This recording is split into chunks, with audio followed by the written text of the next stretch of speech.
how comfortable were you with the idea of there's no creative, there's no responsibility, it's just performing? It was awesome. Because when Vince called me and I thought, hey, this is a way for me to write the last chapter of my wrestling story. I can write the last sentence of the last chapter of my story, and I get to put the period at the end of the last sentence of my wrestling story. And part of the reason that I felt so comfortable is because I didn't have to worry about any of that. That's a very stressful, being in charge of 100 wrestlers. I had over 110 wrestlers under contract at one point in time. Roddy Piper, Hulk Hogan, Randy Savage, Lex Luger, Sting, Bill Goldberg. These are all big personalities that are a pain in the ass to work with for the most part.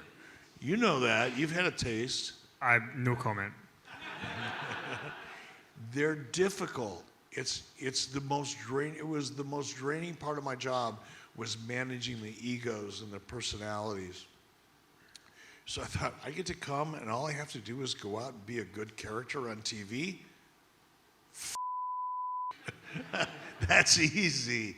But not having that stress was probably why I was able to enjoy it as much as I did. So, I mean, when you were first in, and you're the general manager of Raw, Stephanie's the general manager of SmackDown, but she's also head of creative at that point, or high-end creative. What was it like for you on a week-to-week basis in terms of the stuff that you guys did? Would you just get to TV and it's like, here's your thing for this week? Would you have any input? Was Stephanie, how was she to work for? To this day, I respect Stephanie, and I like Stephanie a lot. It was easy for me. And part of it was because of my frame of mind, because of what I just explained to you all about you all. That's kind of a southern United States. What I explained to y'all. One of the reasons that I felt so comfortable is because all I had to do was perform. And I was so comfortable in my ability to perform. I knew that I could do the job and do it pretty well, that I didn't think about the creative. I would show up at TV, they'd say, here's your, and I would be, I'd show up usually around noon, sometimes 1 o'clock. Show didn't start till 8, but I would get there early, as required, like everybody else, and they would hand me a first draft of what they think they were going to do that night, because it changed throughout the day, for different reasons. I'd look at it, go, okay. I knew not to commit to it too much in my head. I was going to try to, really commit to that scene too much because I knew it was going to change, and that's very common. But I'd look at it, I get a feel for it. I go, okay, this is where they're going, this is the direction, this is kind of what they're hoping to achieve. I could figure it out by looking at it, because I'd done it a couple times. But I wouldn't spend a lot of time with it. I wouldn't question it. I just wait. Then about 3 o'clock they go, oh, okay, well, here's this version of that. And it changed a little bit. And that would happen 2 or 3 times during the course of the night. But where my head was I'm not here to Vince didn't call me up and say, hey, I want you to come in and give me your opinion. He called me up and said, hey, I want you to come in here and be a character. That was my job. That's one of the things that I expected out of talent that worked for me, is if you're a talent and I'm writing for you or somebody else is writing for you, your job, Mr. or Miss Talent, is to be that character to the best of your ability. Don't come to me and say, I don't think that works for me, or my character would do. I really don't give a what you think.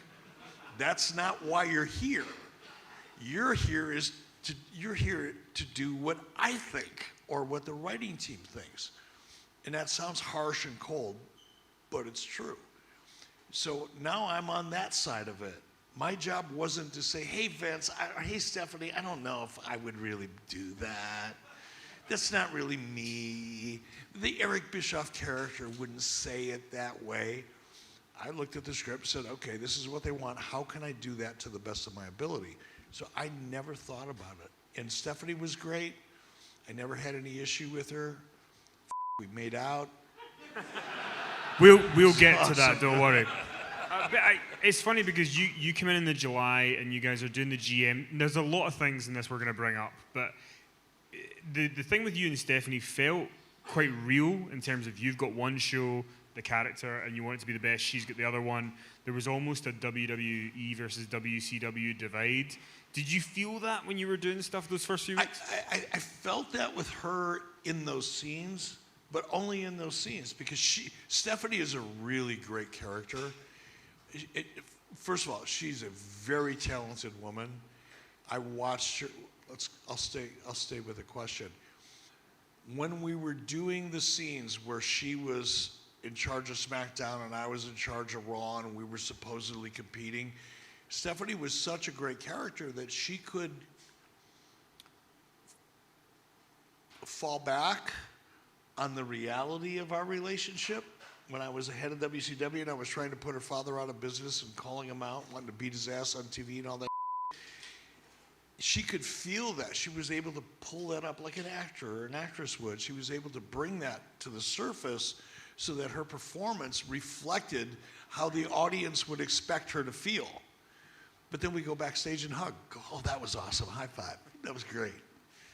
So I guess the first, not controversial, the first mental thing that you were involved in, we had a couple of fan questions about it. A lot of Glaswegians seem to want to know about HLA.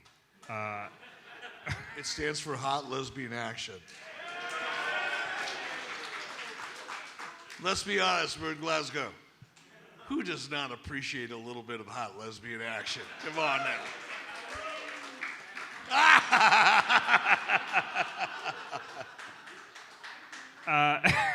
They're great at what they do. But I've heard.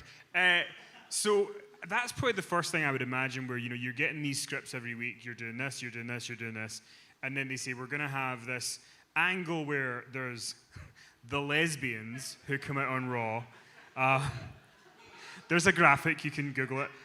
They actually got a graphic, so when the lesbians would come out, which, by the way, every time when we were running this storyline, we'd get to a local TV market, and it was somebody's job. I don't know whose job it was. I'm guessing it was Michael Hayes, because he would have been the most appropriate, to go out to a local strip club and find a couple strippers to come in and be the lesbians. So they were never the same lesbians every Monday night. There were different lesbians every Monday night. But they never said their real names. They just came out in pairs or 3 or 4 of them at a time, and it was just one single graphic, the lesbians. So the lesbians come out, and, well, not come out, anyway. I've only had one vodka. The lesbians come out, so you're getting all these scripts and the different things you're doing, and they have these lesbians come out, and you as a character are going to promise HLA. It's going to end up with Rikishi in maybe the ugliest drag I have ever seen in my life. What are you thinking internally doing all this stuff? Because it is wacky. All kidding aside, because it's fun to talk about that thing, the HLA period, I guess. It lasted about a month or two, whatever it was. It was awkward for me. It didn't feel right for me. I was uncomfortable doing it. Why? I don't know. It just felt like exploitive in a way. It felt like low-end entertainment. Like sometimes you're trying to entertain people and you just reach down into the gutter because it's easy and it's like cheap heat. Have you ever heard the term cheap heat? It's like if I was a wrestler and I was a heel and I was coming to Glasgow and we were in a wrestling ring and Kenny was a babyface and I come out here and it's like, this town, Glasgow, sucks. Well, you're going to get a reaction, and it takes zero creativity. It takes zero talent. There's no imagination. There's no psychology. It's like reaching into your bag of tricks and just grabbing something and throwing it out there. And that's a little bit how I felt about the HLA era. It wasn't really an era, it was a minute, but...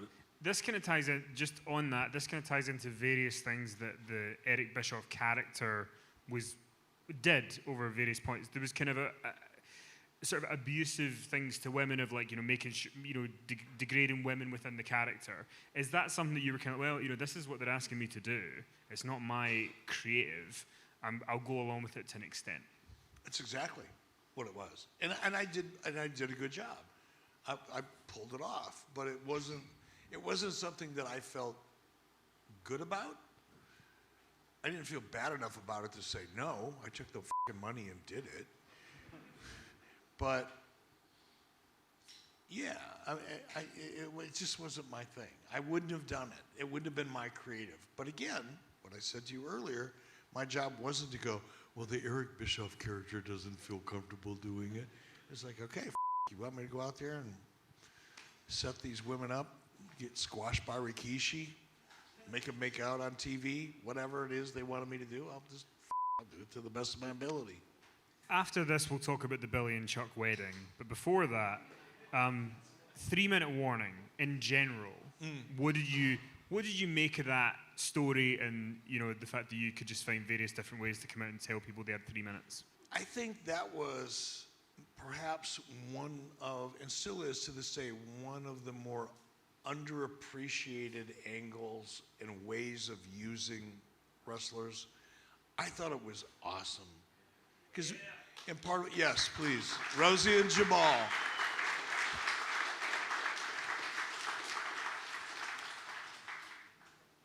I had never seen anything like that before. You know how hard it is to do things in professional wrestling that no one has ever seen before? You know how hard it is to come up with an idea that is original, that it's the first time anybody's ever seen it? And that 3-minute warning angle for Rosie and Jamal had never been done before. And it got two guys who were very young, very new in the business. It got them over in a heartbeat because it was so unique. I really appreciated that. I mean, I appreciate it for the art that it was. I mean, it's different now, but Billy and Chuck in 2002, they are, we think they're gay lovers, they're not gay lovers, they're buying each other gifts, they're doing the whole thing. It leads to the Billy and Chuck wedding on SmackDown, and you made a pretty memorable appearance as part of that wedding. Can you tell us how it came about, and if you are able to dive into your mind and give us a slight reenactment of that character, that would be lovely. But I mean, I don't want to force you to do that on the last night of the tour in Glasgow, which is the best city, only if you feel up to it. I'm not sure I could pull that off anymore. I'm a lot older now. I'm a different person. I as much as I wished I could. Oh, it. Before I bring back the minister. What a great sentence. It was a similar thing. I didn't know anything. I wasn't involved with creative whatsoever. I showed up at TV. I did my shit. I went home. Well, actually, I showed up at TV, I had a couple beers after the show, and then I went home. But they said, I got a phone call a month or so before that actual scene. It said, I was living in, my wife and I were in kids, were in Phoenix at the time. It said, we want you to fly out to Los Angeles because there's a makeup studio there. Are you guys pissed off? You're sitting there like a couple of bodyguards. It's like, my God, you're looking so serious. All I heard about is all the fans in Glasgow, the fans in Glasgow. These motherfuckers look like a couple of assassins sitting here. Thank you for coming tonight. We really appreciate your business. Thank you for coming, but you're scaring the shit out of me, just so you know. But I got a call and said, hey, we want you to go out to LA because there's a makeup studio there. We want you to go out there. They're going to fit you for a mask. They didn't even tell me what it was for. Just go to LA, show up at this studio. I went, sure, I'll do it. I walked into the studio. It was a massive, massive place. And I walked in, and they had masks and all these different things that they had made for the movie industry over the course of 15 or 20 years. It was like one of the biggest special effects studios in Los Angeles that did work for all of the major movie makers. I walked in, I'm looking, oh God, I remember that. It was like walking into a museum, you know, this is cool. So I went in, they got me, and they put me in plaster. They had to make a mask of my face as it is, or was, not as it is. It's a little different now, but they put me in this, it took hours. Honestly, I can't remember, but it felt like 3 or 4 hours. I'm laying in the chair and putting this on me, and I had to wait till it dried. They literally had oxygen that they put into the mouth area so I could breathe because it covered my whole face. And I sat there for the longest time, and then I left. Fast forward now, it might have been a month, 6 weeks, whatever, I can't remember. Now I'm supposed to be in Minneapolis, and I still don't know what the scene is. I don't know that I'm involved in a Chuck and Billy wedding. Nobody's told me anything. I didn't ask any questions. They said, get to the building, and it happened.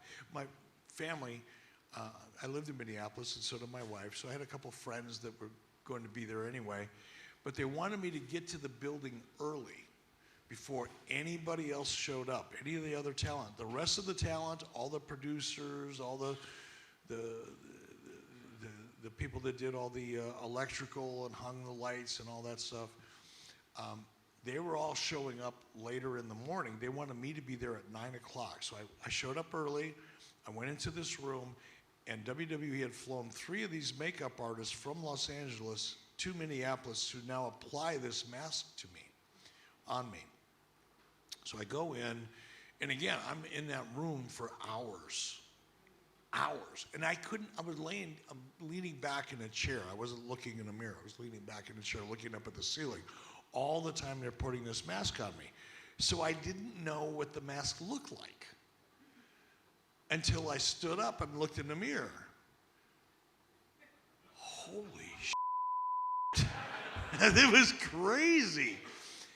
So once I saw it and I looked like I was 90, and now they're giving me the script. Now I'm starting to understand what I'm doing. But I have to get into this character a little bit. So there was a guy by the name of Jim Barnett. Jim Barnett was legendary promoter from back in the 50s and the 60s. He promoted in Australia. He was a very successful guy in his era. And Ted Turner kept him around just because he was Jim Barnett. Out of respect for him, he kept him in WCW. He didn't really do anything. He had an office, and he was really into the dirt sheets. And I liked Jim. He was quirky as he didn't really have a job. He was a very political person, but I just liked him. And I would go up to his office every morning, first thing before I went to my office, and Jim had he was kind of like Truman Capote in a way. Oh, my boy. So good to see you. Do you have any dirt? Have you heard anything about anybody? You know, he just loved like the Dave Meltzer bullshit. Don't make me reach for my phone. But I dug him. He was just fun. I'd spend 20 minutes with him or a half hour with him every morning. Then I go back to my office and I do my shit. But that character and that way he talked, that Truman Capote thing, I just went, I'm going to do that. And my father, bless his soul, had been paralyzed at a very young age, and his hands were deformed as a result of it. And he had a tendency to shake his hand, almost like he had Parkinson's, right? So I decide, and this maybe sounds horrible, but I decide I'm going to do a combination of Jim Barnett and the physical part of my dad. It's like, hey, everybody, we are gathered here today to bring together on this occasion. Until it came time to pull off, you know, it was like, and whether it's for 3 years, 3 days, or wait a minute. Did I just hear myself say 3 minutes? And I pulled that mask off. It was such a cool moment to this day. Somebody, raise your hand. Somebody brought me, there you go. He asked, he said, would you please talk about the Chuck and Billy thing? I said, absolutely. And I'm glad you brought it up, because that was still to this day, of all the things that I've ever done on camera, and I've done a lot of really fun nothing comes close to that scene. That was so much fun.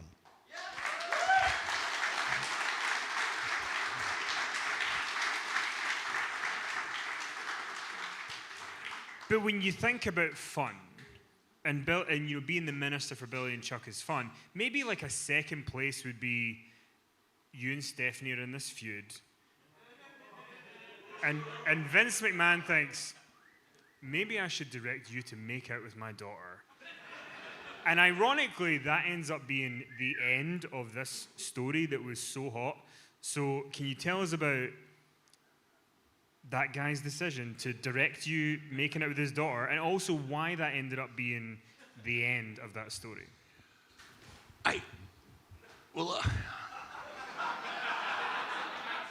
It was, because similarly, I showed up that day at TV. It was right around Halloween, and there was the Halloween theme, right? Stephanie was dressed up as the Wicked Witch of the West. I was dressed up in a Vince McMahon outfit. I had on this big suit with stuffed shoulders, pinstripes. It was hideous. And I had a Vince McMahon Halloween mask on in that scene. But prior to that scene, it was just like a normal day. I'd been handed my script around noon or 1 o'clock. Okay, this is what we want to do. That was not it. That was not in the original script.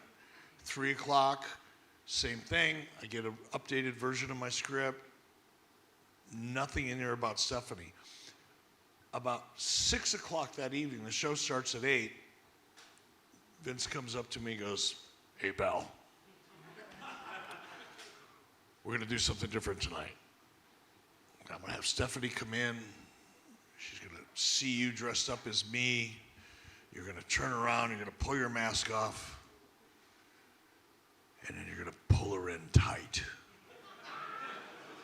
And you're going to force yourself on her.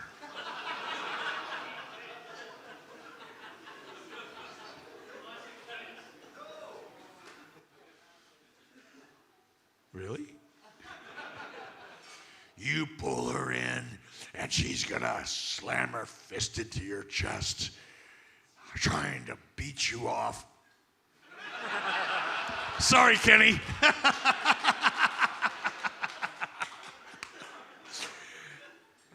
Trying to beat you away? Yeah, sounds better. Actually, it doesn't. She's going to be beating you off. And until she realizes that she's starting to like it.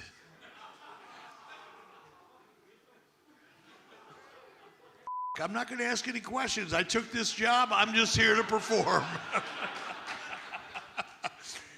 And it was weird. It was spontaneous. I don't know who came up with it. I don't know whose idea it was. That's the thing about WWE is you never knew whose idea. Like there's a writing team at now probably 15, 20 writers. But if an idea makes it to TV, as a talent, you never know who came up with that idea. Writers never take credit for it. Producers never tell anybody. It's like a secret. So I don't know who came up with the idea, but it was spontaneous because it wasn't in the script earlier in the day. I know it was something that came up late in the afternoon. Who came up with it? I don't know. But the weird part, well, it was weird hearing Vince describe to me what he wanted me to do to his daughter. That was kind of bizarre, but you know, I'm a pro. And I looked at it as like, you know, if I'm an actor and I'm in a movie and a director says, okay, here's the script, here's the scene, you're going to have a love scene with a female actress. It's just part of the job.